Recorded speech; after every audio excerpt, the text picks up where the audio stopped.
Do I know anybody who makes music? Because I kind of want to have an intro song.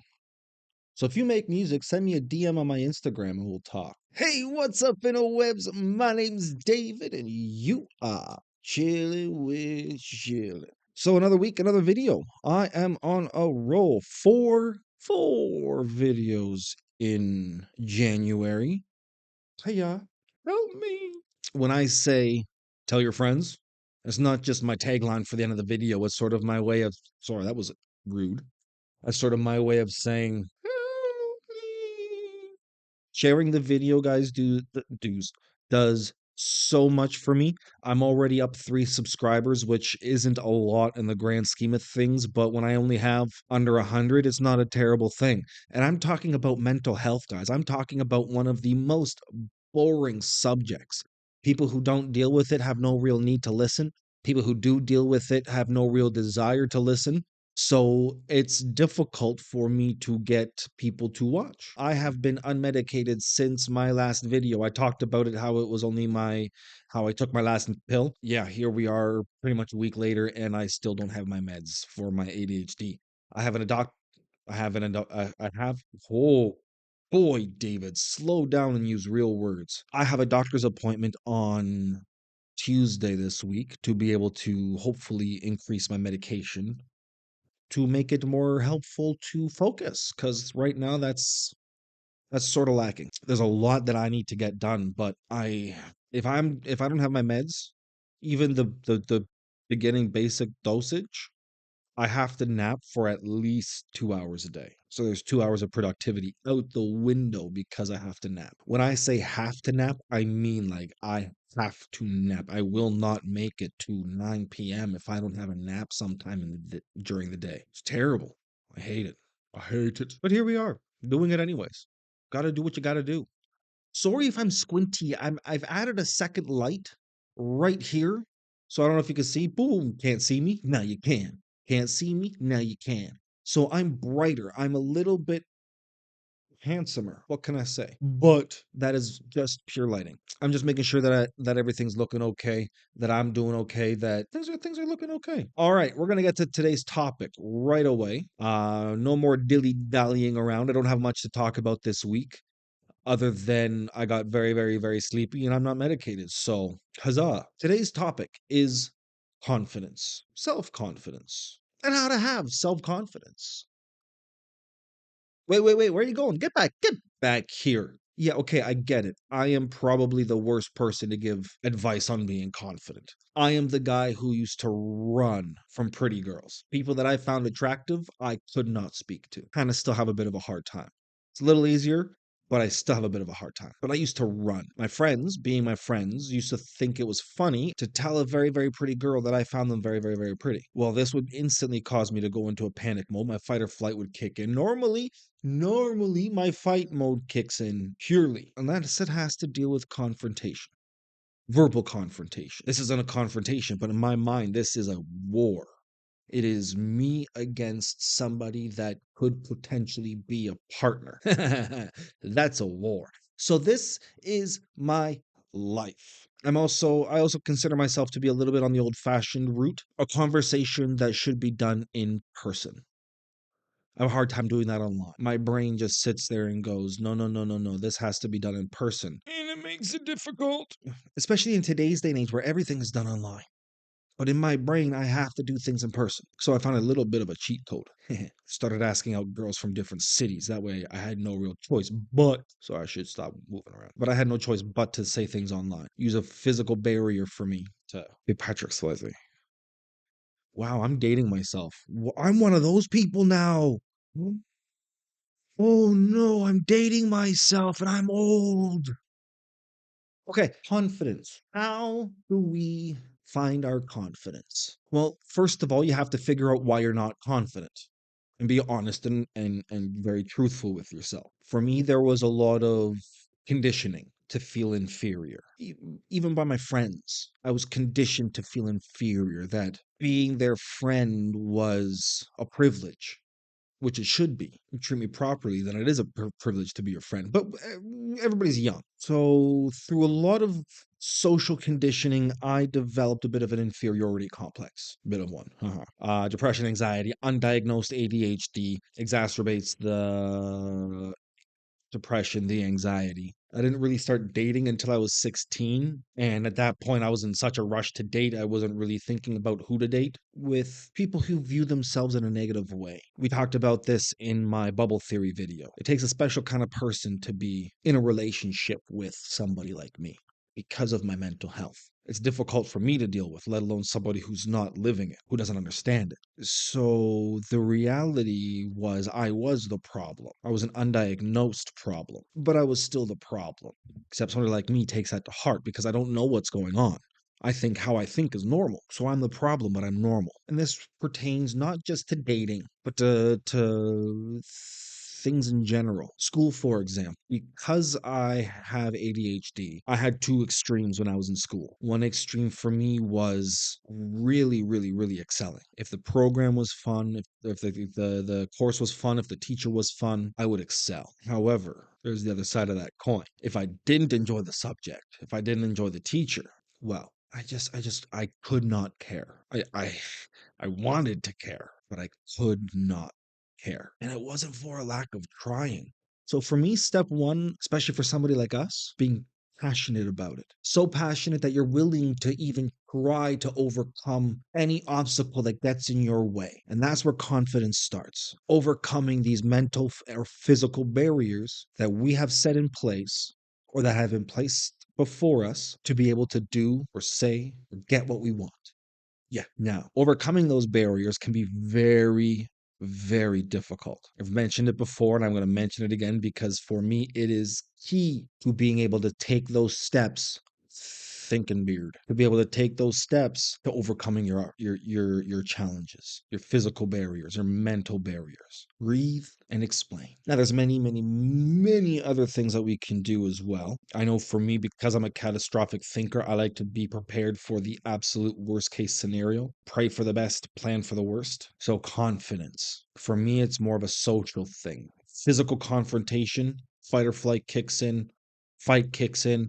I'm good to go. Any sort of verbal confrontation, good or bad, if there's a potential for any sort of negativity, heart starts racing. I start having an anxiety attack. So breathe and explain. Explain what's on your mind. Explain your objective, what you want. Breathe first. Anxiety can be slowed by taking deep and slow breaths. So like breathing into a bag can be helpful. I mean, don't pull out a paper bag and breathe into it while you're trying to ask out your crush. It's a little bit much. But take a deep breath and explain. Confidence comes slowly. Start small, start simple. Let's say you have a hard time ordering coffee from wherever you get coffee. Start small. Start there. Don't go up to the crush of your dreams and ask them on a date if you can't order coffee. So build up to it. Ask for something simple, something where the person can't say no. So if you go into a coffee shop and you ask for a simple coffee, chances are they're not going to say no because they're going to have a coffee. So start with step one. Build up to it. Coffee and a donut. No, get your order going. Let's say for me, for example, I have a lot of anxiety around the phone. A lot of anxiety around the phone. So I try to plan my phone calls best I can. I need to use my phone for work. So I'm on the phone making calls, which really, really sucks. But I'm making calls, I'm spreading them out throughout the day so I'm not compressing everything into 1 hour to do 5 different things that causes me a lot of anxiety. I'll get different work done in between. So I'll make a phone call, causes me anxiety. I'll do something that can help lower my anxiety. Then I'll write some emails. Then I'll go back and I'll make another phone call. And then I'll do some more paperwork. And then I'll do a home visit and I'll play with some puppies. And then I'll do some more paperwork and so on and so on and so on. So my day, instead of being one task, 1 hour, one task, 1 hour, it has to be 3 tasks, 2.5 hours. But that's how I gain the confidence to make those phone calls. It's getting easier. Once it gets easier, I'll start putting more together. Baby steps, little progressions at a time. Might take longer to get to step 10, but I'm not taking a leap of faith and hoping I land on my feet. I know I'm going to land on my feet. It's more of a, huh, huh, huh, huh, huh, less of a, if you catch my drift. So, whatever it is you're dealing with, whatever it is you're really trying to focus on, what's the end goal? How do we work backwards from there? How can we take smaller steps? Step two for confidence is not really an every scenario type thing, and I'll tell you why. But step two, say yes. There's certain things that you can't say yes to, or there's certain things you can. So say yes whenever you can. Somebody asks you to go to the beach. Well, near me, there's a beach that doesn't cost anything to go to. You got to try to find parking, good luck. But it's not going to cost you anything to go to the beach. There's no admission fee. I'll give you an example. I've got a lot of model friends. I'm a photographer. Most of my friends are usually in front of the camera. So when one of them asks me to go to the beach with another group of friends, it's not anything like that. But when a friend of mine asked me to go to the beach with her friends, well, dear Lord, was I in full blown panic mode. David was not very confident. But what did I do? I was an idiot. I said yes. Now, here's the compromise because my self confidence, especially in my own personal physical appearance, is not very high. In fact, I am that friend that Garth Brooks is singing about. Oh my gosh, again, I'm dating myself. My self confidence is very low, very low. So I had to compromise. I was not going to go and do the things that I wanted to do, like swim and do that kind of stuff, because for me, it's just not possible. It's just not possible. But staying home is safe. There's no growth in staying home. So what did I do? I compromised. I hid in plain sight.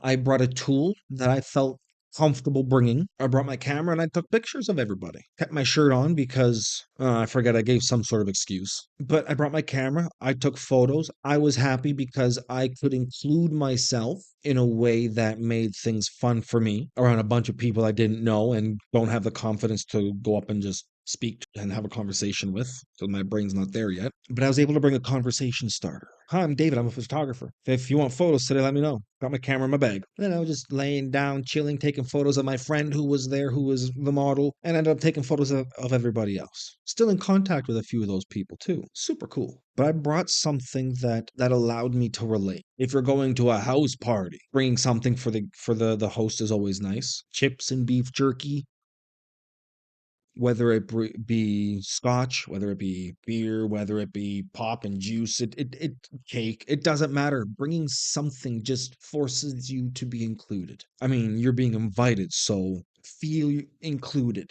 Say yes, breathe, and explain. Now, the final thing that I'm going to say about being confident is knowing when not to speak.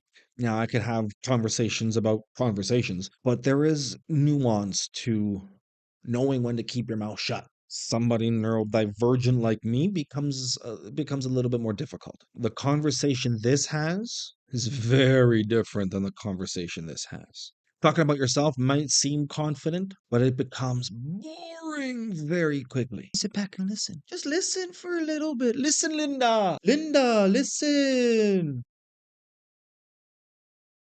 Listen, Linda, just sit back a little bit, but then go have some more fun. Maybe go find somebody else. Maybe nothing's really going, so turn up the music just one or two notches and just kind of sit there and just kind of I love this song so much and bam, being true to yourself and not caring what other people think. That's what makes you confident. The not caring part.